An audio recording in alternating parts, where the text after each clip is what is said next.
Hey, welcome back to Spirit Music Meetups. Mike Burris here.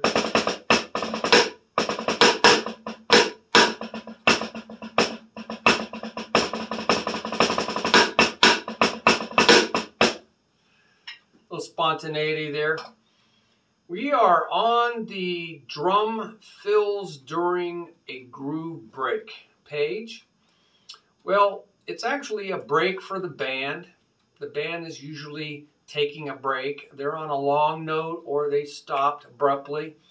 And you were keeping time, 1 and 4, and you stopped right with them. And maybe one of their long notes is going on during this break. So you can see that in the music, these long half notes or dotted quarter notes or, whole note or some long note. Sometimes you see the little phrase mark showing, hey, carry it out.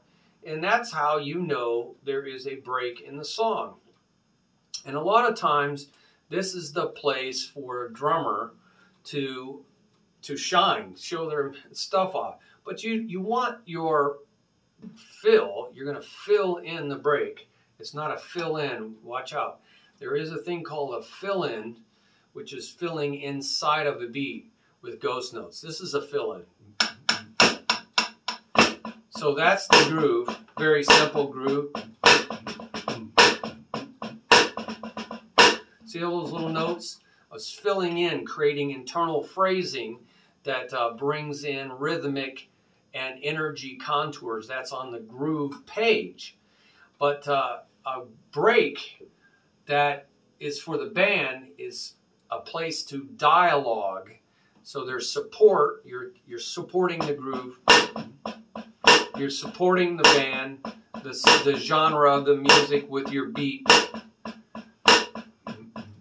Whatever it is, I'm just keeping it simple so I can talk to you. And then you're going to embellish it.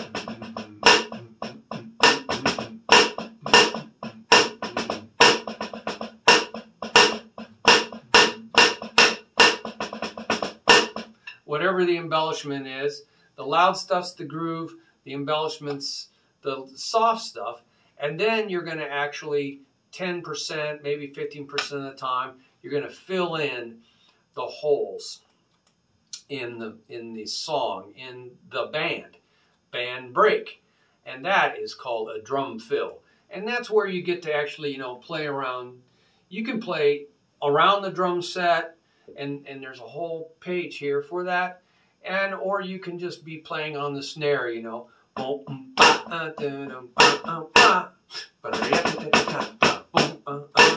And a lot of times you come out of a groove hitting a crash or a hi-hat open. If you're going to go back into the verse, you don't want to cover up some of these words. So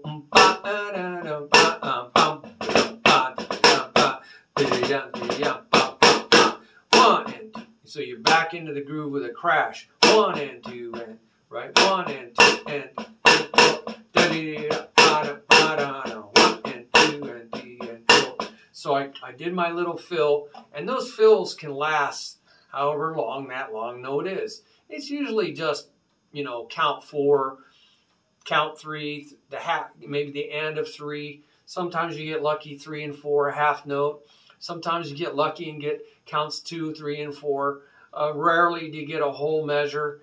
And if you get longer than a measure, I kind of think of that as a solo. And that's a different page. Soloing during the larger breaks. So, you're on this page where we're looking at kind of a short solo, so to speak. And we already talked about how this is not to be confused with fill-ins, but you are filling in, kind of a little overlap there. You're filling in the breaks in the groove. Okay, so I give you some ideas how you can develop this. I'll be adding a lot more to this page as you also put things down in the comments section of this video and also on the pages of the website that the video links to. And we'll just keep expanding this quite a bit over time as I move things in from my other websites that I had before, spiritmusicmeetups.org. So I talk a lot about motions. And so there's some rhythms that you can do. You can apply all the rhythms. I have notation page. Oh, wow. Go look at the notation, the music notation or drum notation page. All those rhythms, all those charts, they can all be played, you know, around. You know, if the rhythm is 2 and a, the and 4 en. So it's like 3 counts, and I'm going to apply it to 2, 3, and 4. 2 and a, the and 4 en. 2 and a, the and 4 en. I can put that on there as a fill. I can put it around the drums. So there's a lot of possibility just with rhythms. And then there's what we call linear fills, where you incorporate your foot into the hands in a line. So instead of the feet and the hands, I'm keeping a timekeeper underneath my hands. That's called nonlinear, but I could put it in with my. So I'm putting the bass drum 1 E, a 2 E, a 3 E, 4, and 1. 1 E, a 2 E, a 3 E, 4, and 1. 1 E, a 2 E, 3, and 1. So I'm just putting the feet in line with the hands. And that was called the Steve Gadd triplets. So I throw some stuff up there and we can go crazy with this. I got a lot of ideas here for fills. And it's a lot of fun. And it's where a drummer really gets to show up. But again, you should only dialogue maybe 10 to 15%. Remember, it's a pyramid on the front page of the groove section. You can see on the drum page, you see this triangle, right? It's a pyramid. And only the very top part of it's the dialogue. Beginning drummers, they get it all wrong. They're dialoguing all the time, and it clutters the music up. It hides the musician. The music is not the drummers, but so they get in trouble. They fill too much. I did too. I was enthusiastic. I wanted to really play every note I could. So we also do this thing called motion studies. It's really about the ergonomics or physics of drumming. You don't want to work in straight lines because you have to stop. When you play in a straight line, you know, you have to stop and then you have to restart. You have to stop and you have to restart. That you have to overcome inertia. So when you're going around the drum set, you want to be in circles because circles have momentum like a bicycle wheel. And so we can talk about that some more there. And you want to be in a flowing motion. You don't want to really cross your sticks up unless it's intentionally to do some fancy crossover, cross-under sticking. But you want to keep what's called proper domains. So you see a big drum here. You know, a person that talks a lot about proper domains is Gary Chester in New Breed. So check that book out. And so you can do motion studies, and I have a whole bunch on that. That is just shapes. They're shapes, you know, clockwise, counterclockwise. The letter L, you can make, the letter L going out to your high tom and going out to your low tom.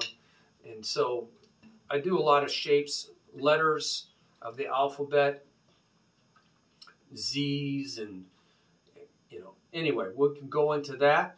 And there's some videos using various stickings, and you can do rudiments in with your fills. So that's another thing. Rudiments used in fills. I really think that when you learn something,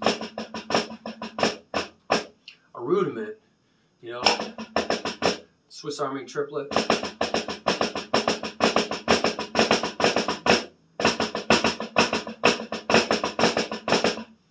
You should really don't just do it on one sound. Once you learn it, you should go out and play it on 2 sounds and see how you can use it as a beat, fill, and a solo. Beat, fill, and a solo. You know. So you could play a regular beat, 1, a shuffle.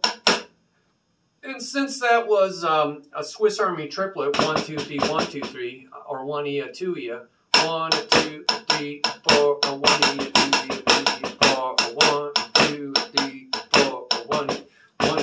right? 1, 2, 3, 4, 1, 2, 3, 1, 2, 3, 4, 1. So you're working into a beat for a variety. Variety is the spice of life. And then you can work it in as a fill, and then you can work it in as a bigger fill, which is a solo, as we know. And that'll give you some ideas right there. And if you have any more, great. We're supposed to teach one another. This will just keep expanding, expanding, expanding. As I get time, as you have time. Put it down here in the comment section of the video. Link out to whatever works for you. Your own website. Great. More the merrier. The more we work together, we get to where we need to go. The body of Christ, especially as a Christian, it's not a one-man show. You don't wear all the hats. Romans chapter 12, verse 3 through 10. Read that. You're supposed to be working together. There's no hierarchy. There's no one more important than another. They're just different functions. They're gifts of grace. And there's no ranking of the gifts of God either. So one head, one person who has authority over everybody else, and that is the Christ, the Lord. And so let's work together, and also out on the website. There's on the bottom of the website and the YouTube videos, there's a donate, share your blessings to help others button. That will really help as well. Appreciate it. That will help a lot of people. It helps this whole thing just keep spreading, spreading, spreading. So God bless you. I thank you for your time, and I look forward to your comments. Thank you very much. Bye-bye.